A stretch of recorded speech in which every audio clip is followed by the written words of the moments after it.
only 100,000 people. Those 100,000 people may be different in many ways, but there's one thing that brings them all together. The Green Bay Packers. In Titletown, the blue-collar city only knows hard work, tailgating, championships, but more importantly, they know family. We have a saying in this town: faith, family, and the Green Bay Packers are all that you need. Sanjay and I grew up in Green Bay. You could say that we are Green Bay, or even better, the voices of Green Bay.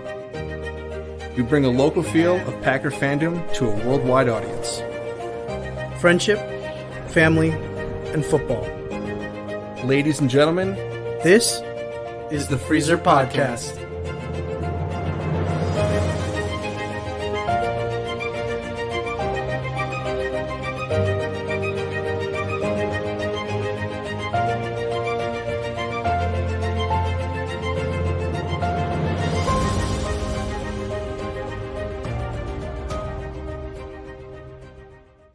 What is up? We are back. This is the Freezer Podcast, where we bring you a local feel of Packer fandom to a worldwide audience. Alongside me, like always, is Fred and Matt, and we are brought to you by Game On Wisconsin and the Sweep Studios, and we are, live here in our own little homes. So thank you for joining us on a Tuesday evening at 6. It's always a little different. I know it's hard for me to say Tuesdays because we're so used to Mondays, but we are here on a Victory Tuesday. The Packers somehow did it. If you took the Patriots to cover the 10 points, always take any team against the Packers to cover, because apparently Vegas thinks we're that good, but I don't know if we are. But we'll talk about that soon. But guys, what is up? It was another interesting week in the NFL. Maybe not as crazy as the first couple weeks have been, but interesting that we had to start the week off with a pretty horrific scene with Tua. But yeah, you're very Bruce Wayne today. I was going for that. Thank you for the compliment. I mean, I figured I just missing a bow tie and a suit. We're going to be talking a lot about his counterpart in Batman 3, so we'll be talking about him later. So I figured that's probably why you wanted to the part. Fair enough. A lot of interesting news around the NFL. Fred, why don't you real quick let the home state of Wisconsin know some of the breaking news that we had over the weekend. It's interesting when they break this news. It's always at a weird time for college, and you're like, wait, because you just assume with NFL it's always like a Monday or Tuesday they drop big news, and then for college it's like we'll do it right during a Packer game. Why not? But go ahead, Fred. Yeah, maybe they tried to do it to like sneak it without people noticing that much, I guess. Maybe. But it's weird because you're right. I mean, we don't usually typically see midseason firings, at least not at the level of like Wisconsin athletics, right? I mean, when you're talking like Texas and teams like that who just have booster bucks coming out all holes, yeah, they're like, you could see Sarkisian get fired this week if he loses, kind of thing. Like, and that's big money. Paul Chryst, getting fired, Jimmy Leonard getting the opportunity. I think we all kind of maybe said it under our breath for a couple of weeks. We were a little, is this the right direction? Is this the right way? Paul Chryst, incredible ambassador to Wisconsin football, incredible coach. Let it. I think that what you have seen, if you are a Twitter person and you follow Wisconsin football players on Twitter, you saw his impact through the tweets through Wisconsin players. They love Paul Chryst more than I've ever seen with any coach. Just the absolute admiration that they have for him speaks volumes of who he was as a coach and just a man, and almost a fatherly figure for a lot of these players at UW. But the time was up, right? Let's just be realistic. The fear of mine for the last few years has been, we cannot get to be Nebraska. We cannot be a Nebraska. And I know that sounds rough, but let's be realistic here. Nebraska was a powerhouse, yes. The 60s, the 70s, the 80s. Michigan State. And they are in the dust. They are a team that is close to collapse because they have no options They don't have, a big city. They don't have all the Nobody extra wants that to go to Nebraska. they have none of the extra that NCAA or these No young offense players to Mon want. Green. We're not trying to talk crap about Absolutely no. And I love Nebraska. I'm a huge Nebraska fan. Growing up as a kid, I loved Nebraska. Eric Crouch was probably one of my all-time favorite college players. Ooh, That nice being name drop. said, Yeah, Matt they wouldn't know that just one. yeah, I they wouldn't know who that just is. Who number 7 actually? yeah, thank you. You know him. The fear for Wisconsin was that was where we were going to go, right? We're a run team, defense that just doesn't work in college football anymore. And I still don't know. I don't know what Jim Leonard's plans are. I don't know what the plan is for Wisconsin to finally break that threshold and start bringing in 5-star quarterbacks, because the problem is you're not going to bring in a 5-star quarterback and say, "Hey, we'll let you throw the ball 16 times." 5-star quarterbacks ain't doing it. It ain't cool. It's not going to happen. Graham Mertz was a guy that we brought in that we thought had a potential to go somewhere. We're seeing that that's not the case. Breaks my heart. But the truth of the matter is that there has to be something different happening, and we better be really careful with what we do here, because if Jim Leonard can't quite get it going on and you got rid of Paul Chryst, you got to start being scared of some of these transfer portals, especially a guy like Braylon Allen, who I think is a hometown hero, and I think he's a beast, and I think he could stay around and be a really productive running back. We're talking about a young team around him, but you start losing guys now because you're not getting these guys, it's going to turn into Nebraska really fast. That being said, sorry, I talked a little bit. You got me going on Wisconsin football. You know how excited I get. That being said, for you. Big respect for Paul Chryst. The time was up. I would be absolutely shocked if Paul Chryst himself didn't say, "Hey, let's make a change. I get it. I understand the situation here." And he also made $11 million.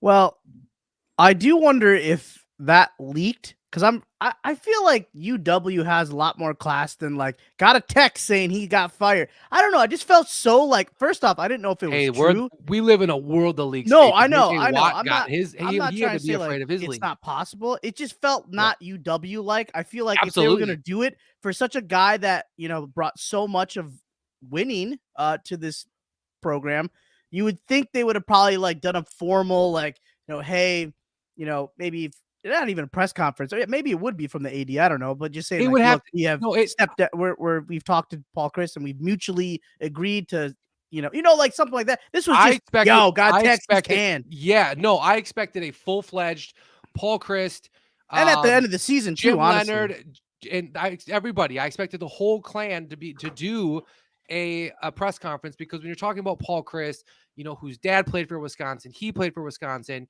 He coached under Alvarez. He, all the things that he's done. It felt slight, like there was some slightedness to it, but I don't think that was the intent. And I don't think it had to have slipped, because there's just no way. There's no way. No way in hell that they would have done that the way that they did that. Matthew. Are you keeping close because you don't want your Twitter buddy to get mad at you here? I mean, I don't know. I think Paul Chryst ran his course probably a year or two ago. I just think that they need a total culture shift. Well, it's just if you want to continue to beat Purdue and Maryland and Rutgers, great. You're doing the right thing. But if you want to really legitimately contend at a national scale, you need to modernize your program a bit, and you need to move into the 21st century. So I think that Paul Chryst, our division. We never even it. And their division's the Ohio State the weak side. one. It was always embarrassing to play an SEC team. Hell, even a Big 12 or a Pac-10 team. We always just got blitzed, not blitzed in the. Well, physical, I will argue that, because I actually do think that there were a few times in the last 5 to 7 years that we actually played good against some SEC teams, and incling Ohio State and teams they beat like LSU. We would lose to Northwestern, or we would lose to a random ass game to Penn State when they weren't large Penn State, and that's where it was what are you doing? You have to be college football is so. You have to be so flawless. You got to get points on the board, man. No one cares about you having the best defense in college football. Yeah, and you can't lose a game. Yeah. You can't lose so, a game, and we lose games. So of course, Iowa Sorry, Joe go has for it. no care for the Badgers. So you know what? Why don't you? Okay, Iowa Joe. So Hey, you're just as close to getting to Nebraska too, pal. Don't you get all excited about that. Hey, they've got the kid got a wave. quarterback. They've got the kid wave. I mean, that's the best thing in the That world. is nice. That is nice. But we I'll have give jump Iowa around, a little so. bit of credit. That too. So yeah, let's get to football real quick.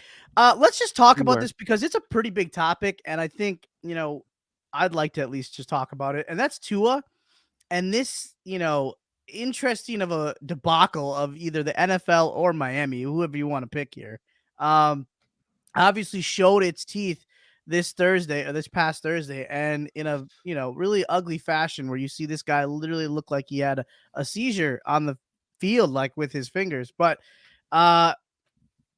almost like we figured that this guy was either like paralyzed or something, and you get this news that he still hasn't felt any kind of felt his extremities, and then obviously later on he found out that he was okay, or at least he was doing better and he made it back home and stuff. But is it interesting knowing that in the maybe late 90s, early 2000s, guys just go back out? I mean, how many times did Favre go back out there and probably, concussions, Steve Young, Troy Aikman, all those guys, right? And they go back out there and no one, thought the wiser. And then now we literally have video footage of this guy stumbling and, falling the Sunday before. And then the next game, 4 days later, it's whatever his brain was, it was like a ticking time bomb. So it didn't look like a violent hit to the ground. It looked like a normal sack. Obviously, I know his head kind of hit back, but it looked like his back kind of braced it, and so did his left elbow. But I thought maybe he was just on that last little tick. It's almost like Any Given Sunday where like that guy, Lawrence Taylor, when he's like, I just want to get one more tackle. And then he gets that last tackle and he's like, basically like half dead on the field. Like that's what it felt like to me with this hit. It was like it was just on the last straw and boom, there you go. And then now his, you don't even know what's wrong with his body now. But your thoughts on Tua? I mean, it sucks that he got hurt. It's, he shouldn't have been out there in the first place. I mean, I tussle with the violence of the NFL. It's like, I'm more of like, it's part of the game, but I think at the same time, when it comes to head injuries, you have to probably correct when it comes to this stuff. Obviously they fired the independent doctor that cleared him to come back on the field the week prior, even though everybody knew his brains were scrambled at that point.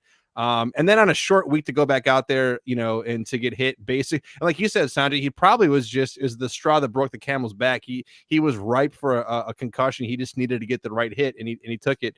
But it to happen on national TV like that with the frozen fingers, I don't wish the injury upon anybody, but maybe it would take that scenario for the NFL to go, oh, holy shit. Like, we really got to buckle down. Bad that even more a violent hit. It shouldn't take that, but apparently it's going to. And I think I saw some comments around the league. Anybody that had any semblance of a concussion or head injury this last weekend was just held out of the game. So I think the NFL hopefully, learns their lesson here. And we're not talking about guys that are thank you Tua for being the guinea pig.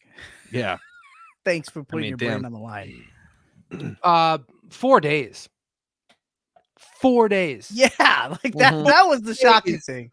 After his concussion, they put him back out there for money, right? Let's be realistic. It's for money.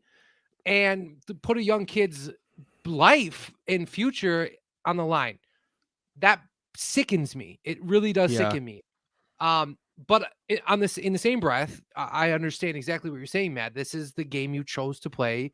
You've worked towards it. It is a violent game, and it was a perfect storm, right? I've had a few different discussions with people, some arguments, some people thinking, well, this is what you signed up for, no big deal. Some people thought this, the opposite. I mean, he could have easily played that game and had no hit, and it could have just been fine, right? Nothing would have ever happened. On though, Fred? We don't know. Like, what's that? Because if he doesn't go back on that field, he looks weak in front of his players, right? Or that maybe he's I don't know if he does young though. Or naive to not know that, hey, I need to just take a step back, look at my own health, even though he's just trying to win a game against the Bills, right? It's the team. It's the team. I think it's the team 100% pushing. I think that guy got fired too, right? One of the doctors. Absolutely. Yeah, the player's always going to want to play. Right. I think there should be a little bit of the investigation into it and maybe kind of see. But yeah, I mean, the player's always going to vouch for himself to go play. The doctors need to be able to say, hey, regardless of what his situation was cognitively, you just suffered a concussion 4 days ago. Now, if this was a Sunday to Sunday thing, 100% we can talk about it. Sure, maybe. But 4 days, really, I struggle big time with that because that just feels lazy and sloppy by whoever was overlooking that situation. You look at and we could go ahead. We could be looking at a kid. We could be looking at a kid. Like this is a kid still, a Mhm. kid who could be out of the league with that hit for the rest of his life, right? So now you're affecting a whole bunch more and everlasting brain and or whatever issues that he might endure from that. You brought up the fact of the 70s, 80s. I look around in my room, right? I look around and I see, pictures of my grandpa and the players he played with and Brett Favre and the guys that he played with. And I've seen them with CTE. I've seen them pass away from brain issues, and it's inevitable for a lot of players that it might happen. And I think the league has taken a lot of great steps, and I think there's a lot of good coming out of it. But when it's something like that to me was just blatant misconduct on both the NFL and the Miami Dolphins organization by allowing him to play, because we want to preach player safety. The NFL wants to act like they give a shit about their players. Yeah, they got all those fancy new helmets that they keep. We know, out. Right? And the helmets are great, and the Guardian caps are great, and all the proper things that they're doing, it's fantastic. It's the right way to do it. It's allowing for the game to continue its speed and evolution of the game while also bringing in new protective equipment. But when it's something like that, right? It's something that your equipment's not going to change. It's not going to matter. You got to have the wherewithal to look at that situation and go, we cannot put this kid back out 4 days later, a small quarterback at that, and expect him to play an entire game without maybe triggering that issue again. And again, like I said, it could have never happened, but it did.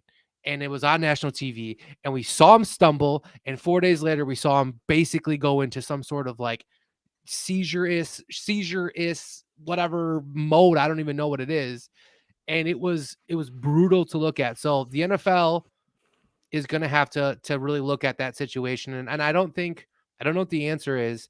But as a dad and as a guy who loves football, it's very hard to watch that. I hid it from my wife the entire week. Like, I did not bring it up. I didn't talk about it. I watched the TV, and if I saw it was going to come on, I was going to change it, because I know that if she saw it, she was going to be like, Ethan's not playing football this week, because it was terrifying. My dad has a brain disease where he's basically, bedridden, and his hands are like that on a normal basis. And that I saw that with Tua when his hands went crazy, right? And we've all seen the jokes and the memes about it. But that's a freaky situation, man. Like, your body was not reacting with what your brain was telling it for a good amount of time there. And I don't know, maybe he lives a great life and he plays football for the rest of his life, and we'll all look back on this and say, oh, well, what is what it is. But he's a kid, man. Like, let's be a little bit smarter about it. And that's why you'll see a lot more veteran players making the decision to walk away from the game earlier, practice a little bit differently, and do the things they're doing, because they're aware now of the cognitive issues that are happening from some of these hits. I mean, we've lost some really good ones, and we've seen some really bad CTE in some of the most legendary players. Junior Seau was one that I always will go back to. That guy was a masterful man, and he was lost from CTE because of those hits. You done?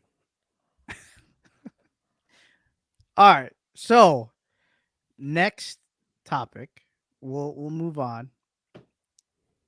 That Bills game.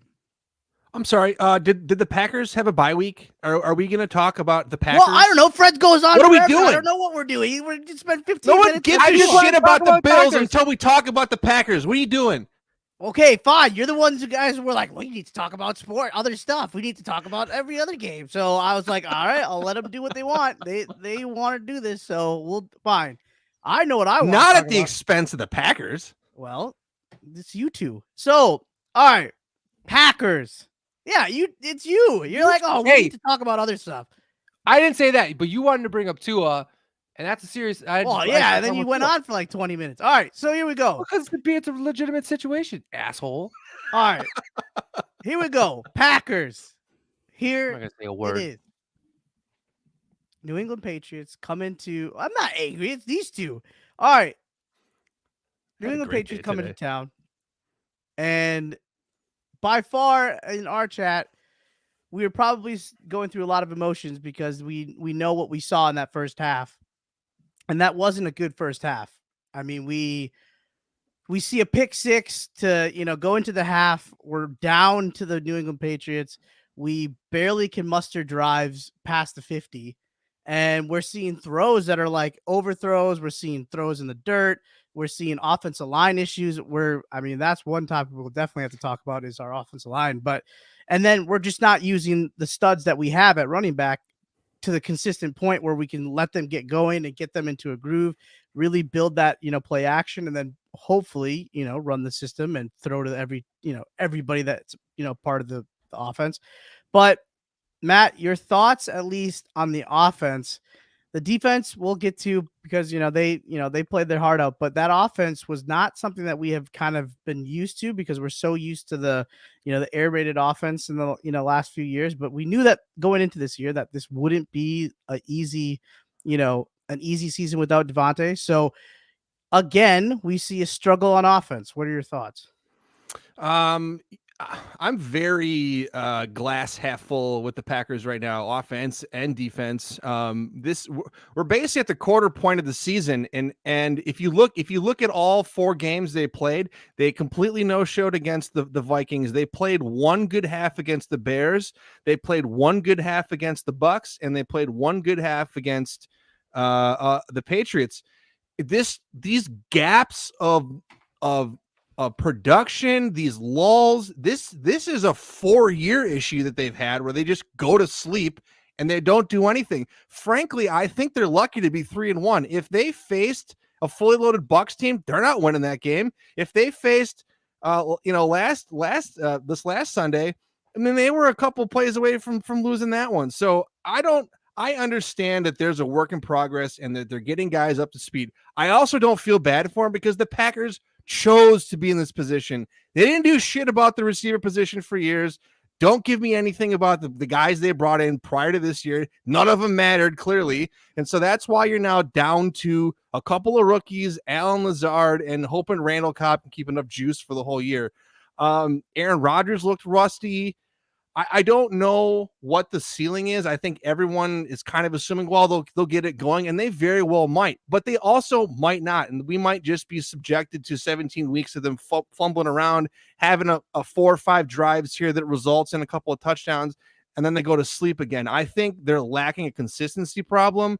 When you have Aaron Jones running for basically 7 yards a carry, I don't know how on God's green earth he's not touching the ball more, or he goes multiple series where you bring A.J. Dillon. I get it. He's a change of pace back, but anybody with 2 eyes knows that Aaron Jones is running the ball just in a different category right now compared to him. And I continue to beat the drum that he needs to be the focal point of the offense.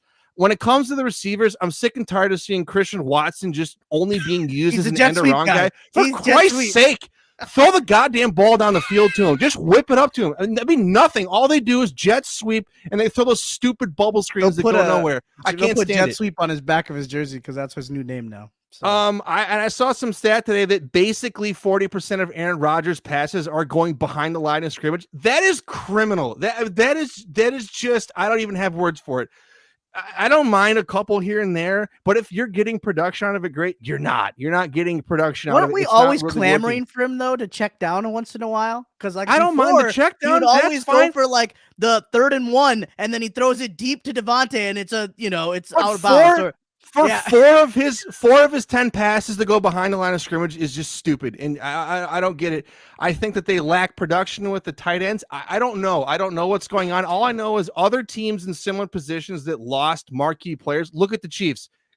just rolling. Doesn't matter who's Tyreek Hill. Never heard of him. They're just plowing through people. And it's like the Packers, like, well, they lost Devontae and they need this 5-6 games to kind of figure out what they're doing. This is professional football. This is the team that has Super Bowl expectations. I love it. I'm done with they need this long runway to figure out what's going on. Why? Why do they need it? Does any other team in the Hall of Fame quarterback? Does any other team in the league get that kind of? Well, they just need this time to figure. No, everyone else is expected to win and figure it out. Aaron Rodgers said it himself.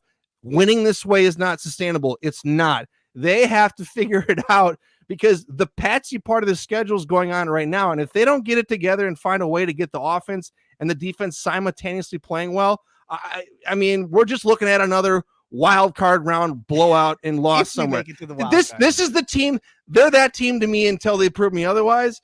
And right now, that's what they look like. Sounds like an L's coming your way at the end of the night. I don't know. That sounded off. Fred, go ahead. I think it sounds like are we 0-4? Hey, well, we're 3-1. That's the caveat here. Okay. Oh, I get it. One thing, but I get it. Are you we were 3-1. Is this a no? But I'm absolutely not. But I also think okay, well, here we are. We're 3-1 again, right? We're just like we were 13-3 and 14-3, and we still didn't do shit, and we weren't beating up on teams there. Like we're still pulling out W's. Yes, they're not like. Are we ever going to be satisfied unless it's always just 48-10? And it's but they never do that though. That's the problem. They only win games 24-20. That's what are we talking to today? Which friend are we talking to? Okay, but that's my point. We're still we're still winning a game, right?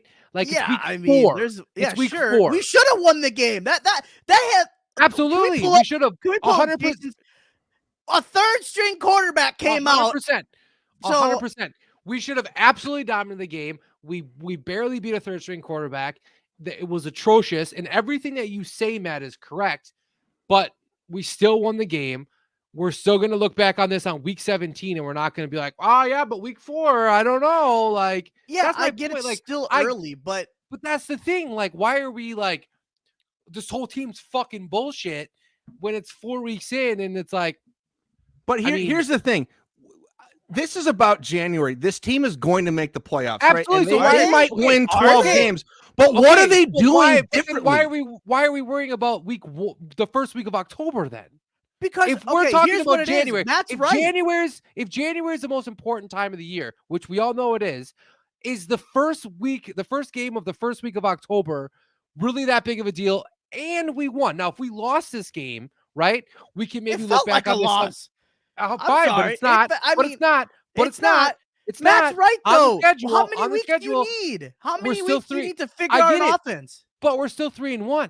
And we might just scrape by next week and we'll be 4-1. And we scrape by the next week and we're 5-1. And we might lose 3 more games and we'll end up at 13-4, and we'll still get into the playoffs. And we're then it matters. Then I give a fuck about how we're going to play. But right now, we're coming off of Bakhtiari's just coming back. Jenkins doesn't quite look good. You're right 100%. We can't clearly figure out to give the damn ball to the best player on the football field. That's Aaron Jones. The young receivers, let's be real, it's going to take a little bit of time. Yes. And they're pretty damn good considering the situation they're in, right? I think Romeo looks fantastic. For a rookie receiver, I'm just shocked which Fred I'm listening to today. All I'm saying is that I'm not going to be okay, week 4, we're 3-1. Yes, the wins aren't great, but it's still wins. It's one word. It's identity. Yeah, win. What is our identity? We have we don't even know. We've never had an identity. Exactly. We never had an identity That's the problem. 3 years. What do the Chiefs know what they can do? What do the Eagles know that they can do? I mean, these are teams that are the Chiefs are gonna fuck up so many games the rest of the year you don't even realize it. Are they? Yep. They just went into Tampa and just absolutely shit stomped the team that was fully healthy. So the Rams have an identity, but they just got beat the shit out of by Shanahan and the shitty ass 49ers. I actually think the Rams of course you do, because they lost last night. No, let's be realistic. 2 weeks ago, the Rams were Super Bowl champions. They're really good. I know. They beat the living shit out of the Packers. Super Bowl hangover. They're on top of the world. Yeah. It's hard not to sound like a jackass complaining about the Packers because they are 3-1, but they were doing the same thing. They were doing the same thing last year, 2020, 2019. I I think Dobbs and Watson have a future. Dobbs looks like he's gonna be a legit dude. But my problem is we have a 1 or 2 year window with Aaron Rodgers at quarterback. It's like you got to be better, and you got to start figuring out now. I understand it's early in the year. Agree. You just have to be better, and I would love to see them beat the shit out of someone who's not as good as them. They never do it. Let me ask you this. Let me. And I agree. If you couldn't put up 38 against the Patriots and shut them down to 10 with the third string quarterback, when your defense I agree. was playing that great in the first half. Absolutely. I think that the W that we just got was a W, but it was disgusting and it should have been way more than that. I 100% agree with that. But all I'm saying is when it really starts to matter, like that's when I'm going to start being like, when we get into like week 10 and plus, and if we're still playing like this, and I know we don't deserve 6 weeks to figure it out. We don't deserve 8 weeks to figure it out. I get it. Because no other team does. Absolutely. But if we go into week 8 and 9 and we're 7-2, then who gives a shit? Right? I do, because the problem is why? So we can win the regular season. But if you're 7-2 failing forward, what kind of 7-2 are you? We all know this is about the Super Bowl. What kind of just going to be the limping team all the way into the playoffs? Who gives a shit? We were 13-3 and everyone got their jollies off and we never win. No, I'm just saying, okay. We go to the playoffs and we get beat. Who gives a shit? No. Clearly you said you only care about January, but if this team has not figured it out and they limp into the playoffs and then they look like this again, okay, so timeout, future bet. If they look exactly like this kind of team in January, what are you going to say? We're fucked. That's the whole point we're saying then. 100%. We're trying to say that but it's not. This is it's bad October. Now if you can't figure it out. You think that this team is going to look the exact same in 4 months? Well, I mean, I thought that team was going to look good when we were 13-3, and then they went into some weird, we have no energy team, we have no hype team, where 100%. We don't. Absolutely. That's all. You're right with that. But if you can literally look at the camera and say that in 4 months, this team will not have progressed at all, I would be absolutely shocked, and everyone should get fucking fired. I know. Everyone should get fired. I can't say that. But at the same time, you have a 2-time MVP quarterback, and he still doesn't know how to throw a pass down 15 yards down the field. You tell me what's going on. Jordan Love. Maybe you should put in Jordan Love. Don't even. Should we get the text? Do not. No, we're not. I'll say it right now. I know. We're not having this conversation. I don't care because I said it. Because I do believe that at this juncture, that I do think that Jordan Love, in a lot of situations, gives us a better chance to win because he'll run the offense. He's more versatile, and Aaron Rodgers just doesn't seem like he knows what he's doing out there half the time. Now, he'll make a couple throws. The Romeo throw was fantastic, things like that. The Bobby touchdown throw was fantastic. But let's be honest, that first half, he looked like trash, absolute trash. I mean, not even like, his lowest quarterback rating of his career in the first half. Where's 11? I need you to do a little looking up for me. That's my problem with it. And that's why I was saying I do think that Jordan Love would have given us a better chance. I think Jordan Love would have put up more points in the first half than Aaron Rodgers would. And I'll stand by that all day. You can't say that. He didn't play, so we have no idea. You're just throwing shit out of your but you're throwing shit out saying that in 4 months. I'm not saying Aaron Rodgers was, because we watched what Aaron Rodgers did. So I'm just saying I don't know if I can go onto that boat with you with Jordan Love. Yeah, I can't argue that, Susan. That is absolutely ridiculous. I like it. Okay, he does need to wear a Scully under the helmet or his head, because when you have a shaved head and 2 blades of hair coat, what was going on with that? The penguin with the eyebrows is the best. Okay, hang on, time out. Iowa Joe, what did you guys say in the beginning of the show? Aaron Rodgers said that you can't. What did you say, Matt? This is not going to work. This offense isn't going to. What did you say? What was the quote? That he said winning like this is not sustainable. But then, did he not just go on Pat McAfee today and say that we're running the ball a lot and I like the way this offense is running? Did he not say that today? Well, what else did he say? Well, I know, but I'm just saying he's supposed to be the guy that just sounds off on McAfee, right? There's no BS, there's no press, there's no media, so he's speaking from the heart. It's his favorite show. But then this is what you're really going to say? This is what you thought looked good out there? Because that looked like absolute dog crap. Who said it looked good? Who looked good? Did he say it looked good? Rodgers. He said it looked good. We'll get the quote. Iowa Joe's on it. I'm just saying, like, it's just guessing. I'm not. I know. I'm never gonna say it looked good out there. I'm just saying this. Okay, this is Aaron my bottom Jones line. looked good. Is I think that like Bobby, everybody that asked me on Monday when I came into work what I thought today, even what I thought about the game, I said it was disgusting. I thought it was gross. I thought it was terrible. I didn't think that by any Well, you means just I said know it's what. a W. Shut your mouth and let me finish what I'm going to say. All I'm saying, it was disgusting. It was gross. I don't know who this team is. I don't know which team is going to show up. I don't know which team is going to show up in London, but we're still 3-1. And in 6 weeks, we could still be 9-1. We could be 7-2. And it like, I say this every beginning of the season, at least the last couple seasons, that we put so much emphasis on these early games. And I'm not saying that they don't matter. And I'm not saying it doesn't matter how we look, because there's a lot of concerns. But what I am saying is we're still 3-1 when arguably we could be 1-3. Right. Realistically. But that's what you're saying though. If we were 0-4, that's what it would take for you to be angry.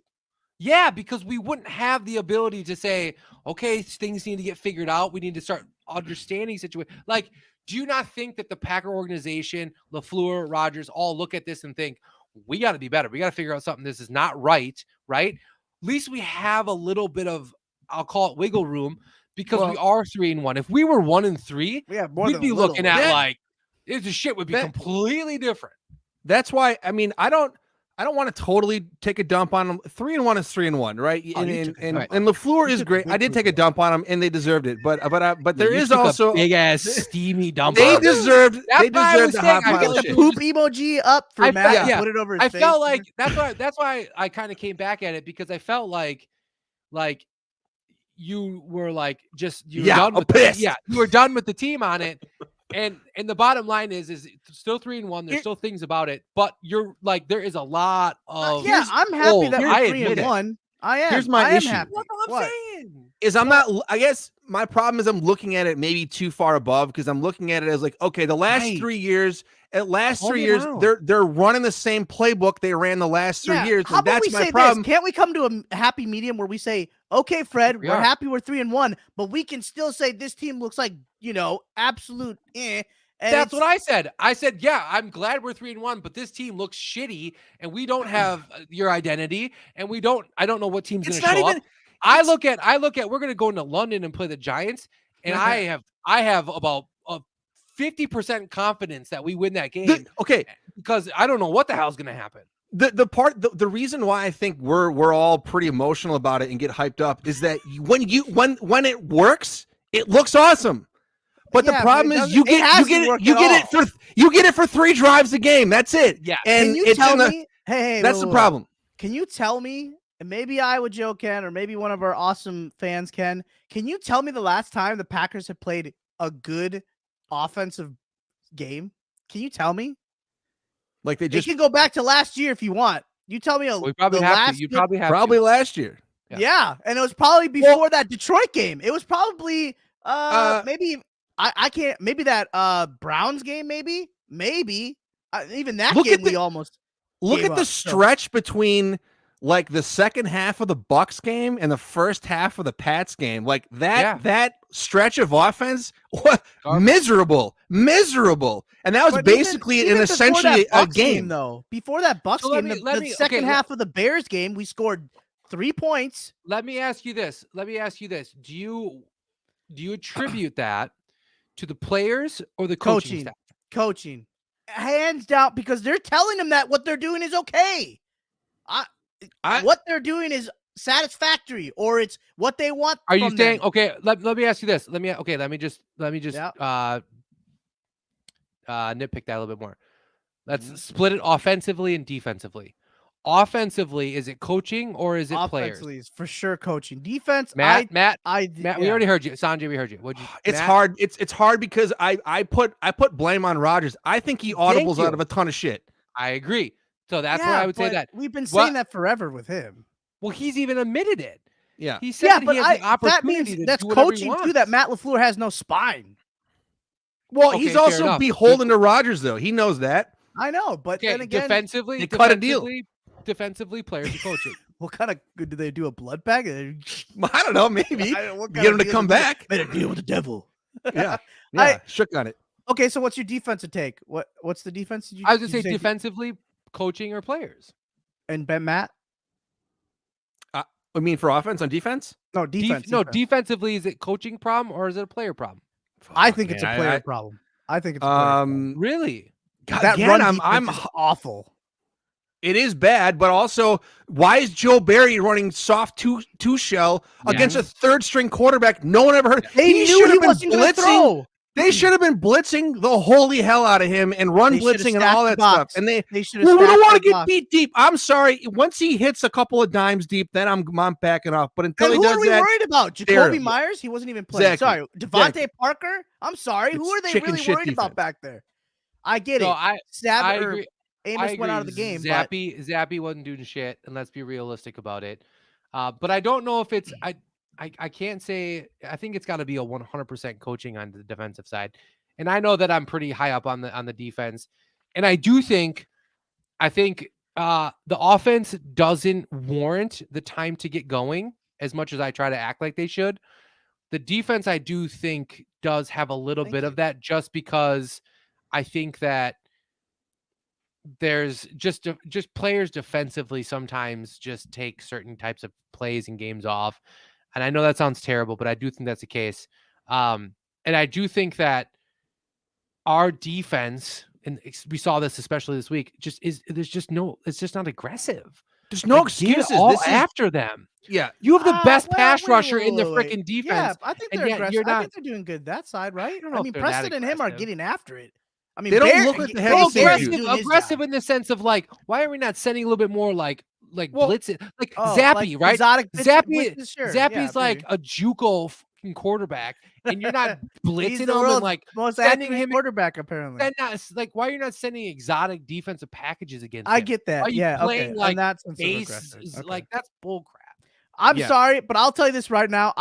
If we had middle linebackers, I don't know where they were last week or on Sunday because they weren't there. They got gashed. If they really wanted to, they could have done the whole 3 passes that they did against Buffalo, and they probably could have won because they should never have been throwing that ball. They should have just kept running it because they were getting 5 yards of carry. Yep. Damian Harris had the day of his life, and Ramondre Stevenson, whatever his name is, he had a game. Like, just I would have. And if I'm the Giants. If I'm the Giants, they had 76 yards passing, have 0 yards passing, have 500 yards rushing on us. And how funny that Bill didn't notice that. Like that's what shocked me. Yeah, but I think he's also giving isn't he giving like the full keys to the castle to Zappy? No, I'm saying to the coordinator. Or his meth-headed coordinator is a lifelong defensive coordinator. Yeah. No, I know. That's the crazy Patricia, part, right? Yeah, right. And the other part is it just I don't think he wants to step on toes, is what I'm trying to say. No, and Devondre Campbell hasn't been as good. Belichick afraid of stepping on toes? Are you kidding me? Okay, fine. The greatest coach in the history of the game besides Lombardi. Like, no, who gives a shit? Is he though? Matty Patricia, besides Lombardi? Is it him or is it Brady? No, get out. Bill. Okay, that defense is actually defense won at least 4 Super Bowls. That defense did. Tom can't even keep a marriage, dude. Wow, we're really gonna shoot fire. Marriage? Trouble in paradise. Trouble in Tampa. Yes. Do you see the Antonio Brown picture that got posted there? Yeah, he's a psychopath. He's stirring some stuff up. Legitimately. All right. We can't talk about any more crazy stuff. My wife just told me I have a potty mouth. So yes, he does. Yes, I'm gonna put soap in your mouth. She clearly missed. Matt got me all fired up with his negativity, and then classic Sanjay just pisses me off for no come reason. into my world, please. Yeah, your guys' fault. I was a good guy until I got on this show. Oh, you were a good guy until you get good. We just like to voice our opinion. And sometimes we're pissed off. That's what Matt and I bring. You just need to join the dark side. I don't want the dark side. It's like Teletubbies in your world. In your world, it's always Care Bears and Teletubbies. Yeah. Teletubbies? Yeah, just because it's always happy. I don't know. There's only one person that's a Teletubby on this show, and we all know who that is, Sanjay. Not me. I'm just a football pessimist. I'm sorry. Did someone just put a bear up? Did someone just do this? They were talking about Matt, not me. All right. Anyway, special teams, were they the best part of the team that day, or were they pretty dog crap too?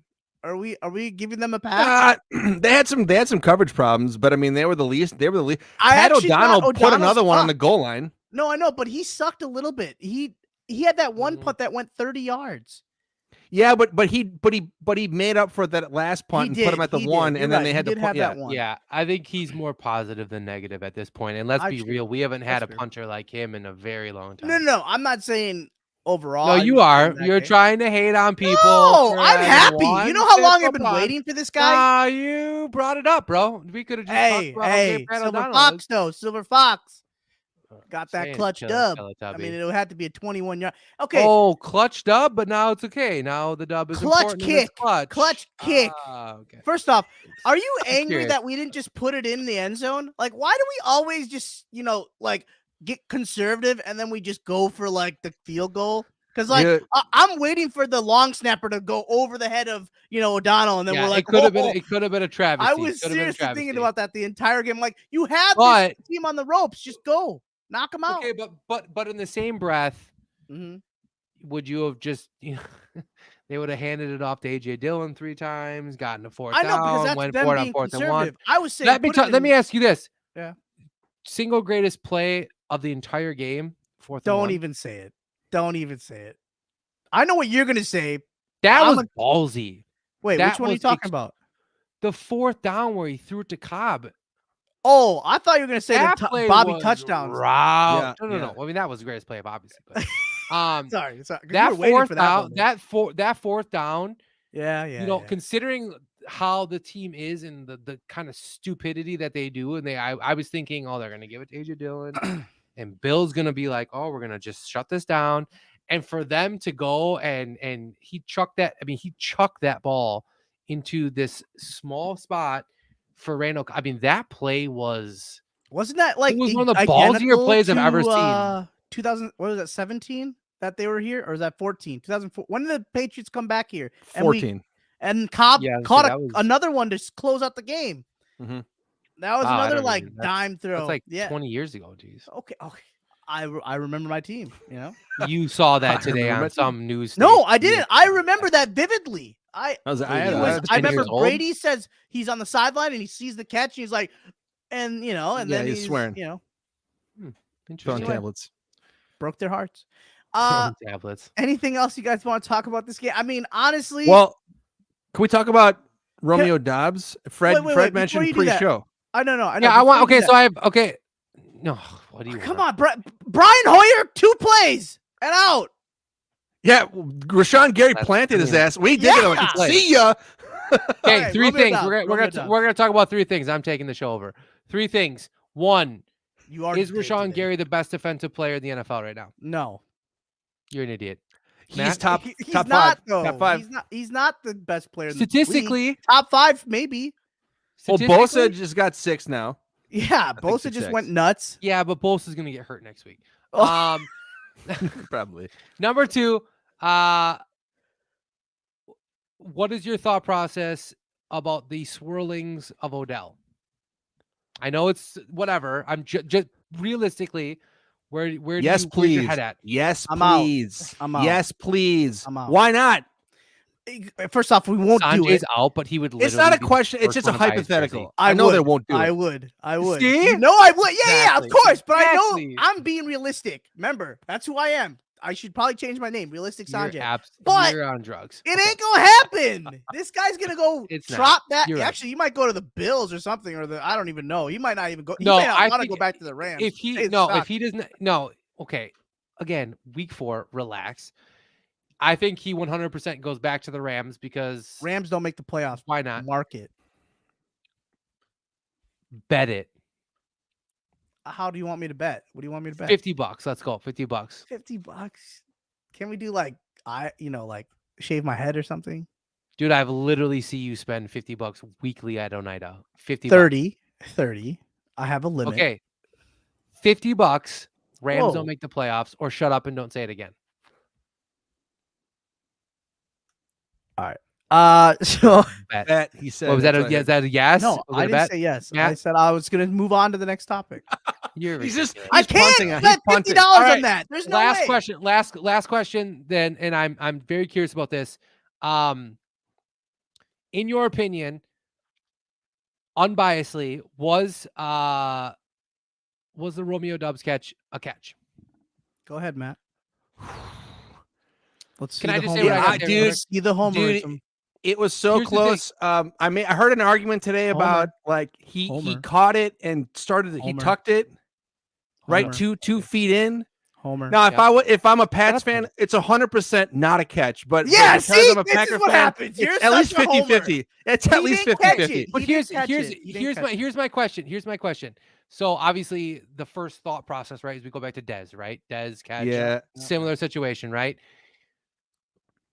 When it's in the end zone, right, and the ball's crossed the plane, why is it any different? Like, so if you're a running back, right, and you jump over that pile, and all it takes is the ball to cross the plane, and anything after that doesn't matter, right? People knock it out of their hands, it comes out. I know. Doesn't matter. I The ball, always making that argument too. As soon as the ball touches the plane, the play is running done, back touchdown. thing when they jump over the huddle. Absolutely. Mhm. So if he had possession for that millisecond in crossing the plane, which he was, why is the play not dead in that It's backwards versus like where Dez was not obviously inside the end zone? Right. I get that aspect of it, and that's not me being like, oh, Dez didn't catch it, because I was at that game and I 100% thought I was at Dez that game caught with it. Matt.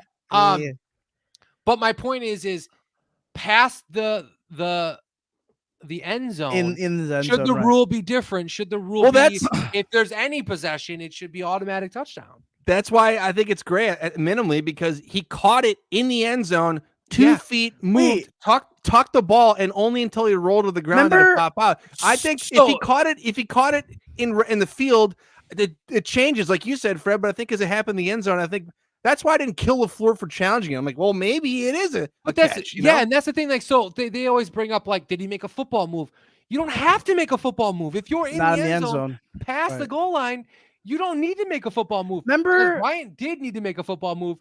Romeo doesn't, because he's like, so that's why. Well, what's a football move? Is tucking the ball in? Is bringing in a football move? Do you guys remember that Devontae catch? No, I think just possession in the end zone should be enough. Yeah. Remember when Devontae caught a touchdown pass? I think it was like the Redskins or it was the 49ers. He caught it really quick and then he chucked it immediately. Yeah. And they were like, how is that not a touchdown? People were freaking out. They called it a touchdown. They ruled it a touchdown, but he threw that like immediately. It wasn't even like a second. And he was like, and he tossed it. Exactly. I know that it's so backwards with the touchdown thing. I don't think it was a catch in the sense of what they're thinking, but if you bring up all the stuff we were talking about right now, Fred, yes, I agree. Then it shouldn't matter. He was in the end zone. He brought it to his chest, which is what I need. He brought it to his chest because he brought it, and then he went down. If that's on, and then the ground can't cause a fumble too, right? Yeah, if that's on the 5-yard line, I would say no catch because of the Dez Bryant thing. Like, if you're gonna call that on Dez Bryant, let's be universal. Let's be consistent. But the fact that it was in the end zone, and I said this to my wife because she's like, "Well, what was it?" And I'm like, I think they're gonna say no catch because of no football move. But do you need a football move once you're past the? Do you think they would have overturned it if they would have called it a touchdown right away? Because that's always been a problem too. Great point. Good point. A touchdown. They're like, how do we overturn this? They automatically said incomplete, so it's easy for them to be like. It would have been harder for them to overturn. You're right. That's. I think you're 100% on there. If they would have, it was whatever the initial call was going to be, they were going to have to probably stick with it. That was the smartest thing you've ever said, Sanjay. Thank you. Who's the worst team in the NFL? Go right now. On 5 seconds to think. Who's the worst team in the NFL? This is a really good question. I was listening to Bill Simmons' podcast, and he brought up this question. Shout out Bill Simmons. I love him. I know. He's awesome. Worst Patriots team in fan, the NFL. I'm going to say, and I'm going to just jump on it really quick. I'm going to say the Bears, because I just think that I think there's a lot of questions. Yeah, Gabbert, there you go, baby. I just think there's a lot of holes in that team. Is he a running back or a quarterback? Well, that's what I'm saying. And I don't think that Justin Fields is there at all. There's definitely not a good Is it him? cast around. No, just listen. There's definitely not a good supporting cast around him at all. And I watched that game, and I 100% looked like, when everyone gets drafted by the Bears and like, yeah, I'm gonna go in there, I'm gonna change the culture. He looked so like he just knew like this is it. That like there's nothing I Is can it a Getsy problem? I don't think it's a Getsy problem. I think it's a Bears organizational problem. Anybody that leaves Green Bay way deeper. Right. No, I mean, and Getsy's not going to change it. I don't know. Eberflus isn't going to change it. They have nothing to work with. I just think that like they are so far behind, and they're so their minds are so hell-bent on trying to compete with the Packers instead of just saying, listen, let's just build a legitimate team and then go for it, as opposed to like, no, we see the Packers with the quarterback, we better get one, as opposed to like, no, go draft some offense and defensive linemen for the next 5 years, play with your shitty quarterback, and then start doing those things. And I just feel like trading all your picks. That I watched that game, I saw Justin Fields, and I was like, that dude doesn't want to be here anymore, and you're going to start seeing it.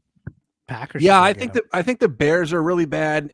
And the Texans haven't won a game, but I feel like they're more competitive. Good. I don't know how the Bears won 2 games. I know they beat the Niners in a monsoon. If it wasn't a monsoon, I think they get boat raced in their own house.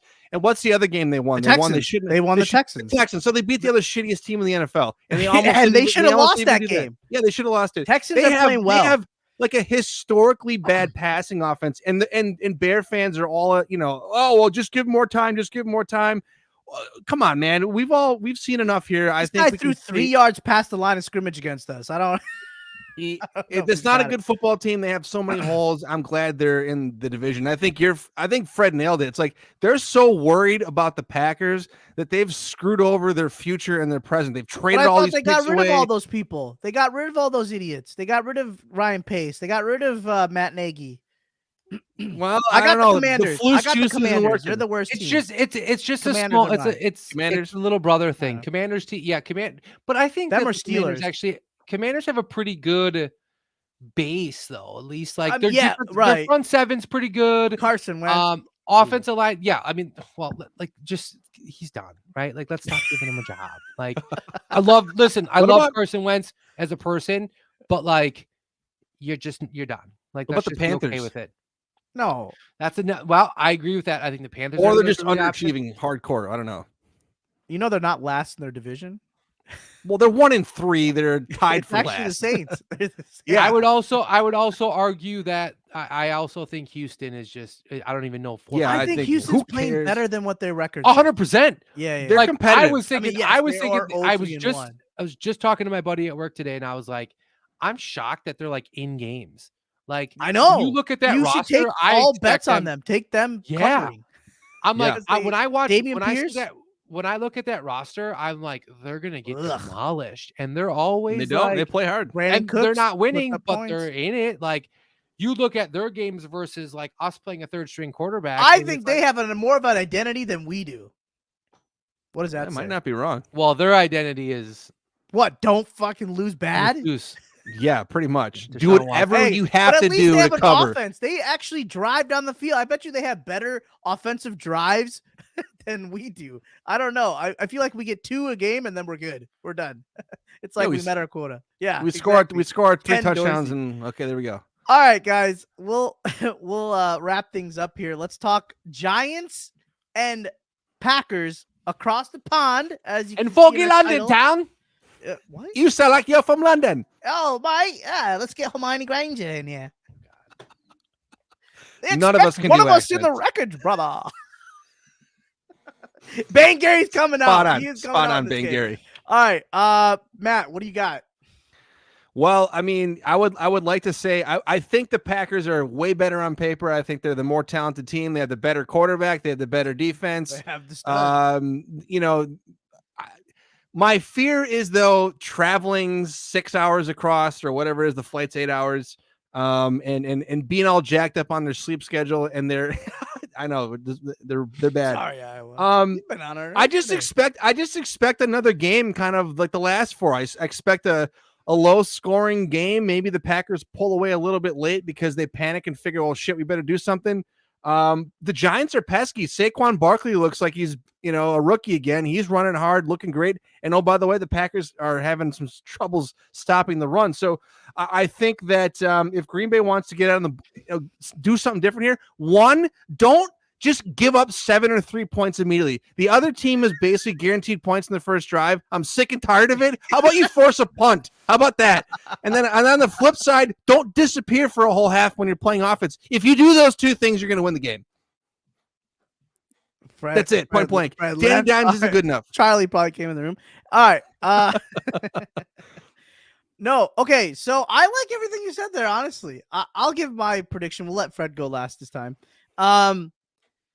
I have the Packers winning this game, but I don't feel good at all about it, and I don't know why, because it's supposed to be a game you should win. But Danny Dimes, it's always these teams, right? These teams that just have nothing to play for. Even though played on the talent. They played on the talent. 3-1, I think, right now, or 2-1, whatever they are.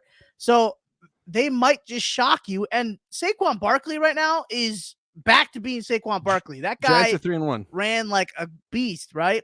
And so I do have us winning the game. I'm gonna have this game. You guys keep giving us anywhere near the high 20s. I'm still sticking with my low teens. I'm gonna say 14-7. Our defense is still keeping us in these games, and Danny Dimes can't throw touchdown passes. It's gonna have to be Saquon. So and a big thing that I wonder too is if Jair plays, because I wonder if that changes things on how they play. They don't have receivers, I know it, but still, I have 14-7 Packers winning. Go ahead, Fred. Sorry, my speaker went out and I couldn't hear you what you said. So I have no idea what you guys just said. Please tell me. We both picked us to win. We both picked to win. You. Yep. Wow, Sanjay, I said I don't feel good about it. He was close. All right, can I quick get what did you say, Matt? 23-14. 14-7. I know. Yeah, this team doesn't show me anything more. Yeah, no, I hear you. And you know what? Everything points to us playing a game like that. I have a weird feeling. I have a weird feeling that we're obviously going to go to London and we're going to go to a home team feel, right, in London. Say it. And I think I'm not. I don't listen. We haven't burgered it for a very long time. It ain't going burger anymore. Bears and we couldn't even. Yeah, this is like a chicken sandwich kind of thing. Grilled, not crispy. But I am gonna say that we're gonna go 38-17. I think this is gonna be a weird game. I know, doesn't make any sense. There's no sense behind it. But that's what it feels like, right? Like we're gonna go to chicken sandwich, and we're gonna all of a sudden put up 30. Yeah, it's not quite a burger, right? You just got a chicken sandwich. You're trying to stay healthy. You're high 30s. Yeah. Impossible. I'm just saying, it wouldn't shock me if we went there and all of a sudden the vibes, all man. clicked. I don't know. Vibes. I hope you're right. I hope Fred's right. I 100%. I hope I'm right. I know. We always hope, but we know what's gonna come in that group text. It's gonna be a whole heck of a lot of Jordan Love. I bet you Jordan Love would probably.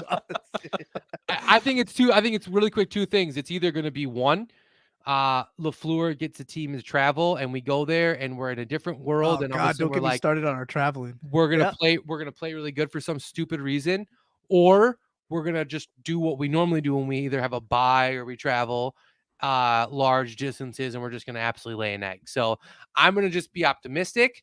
I'm not gonna go down your dark Sanjay hole. I picked us to win. I'm just saying. Hey, you know what's even better? You know what's even better is we're gonna be 4-1, and somehow Matt's still gonna complain about it next week. I will too. Yeah, you bank on it, buddy. Unless they do what Fred predicted, I'll be right back here next week griping about something. You got it. Exactly. Hey, with that being said, thank you so much, everybody, for joining us on a Tuesday evening at 6. Come join us again next week when we talk about the Packers still not finding an identity. But with that being said, that's Fred, that's Matt. We'll see you next week. Go Pack, go!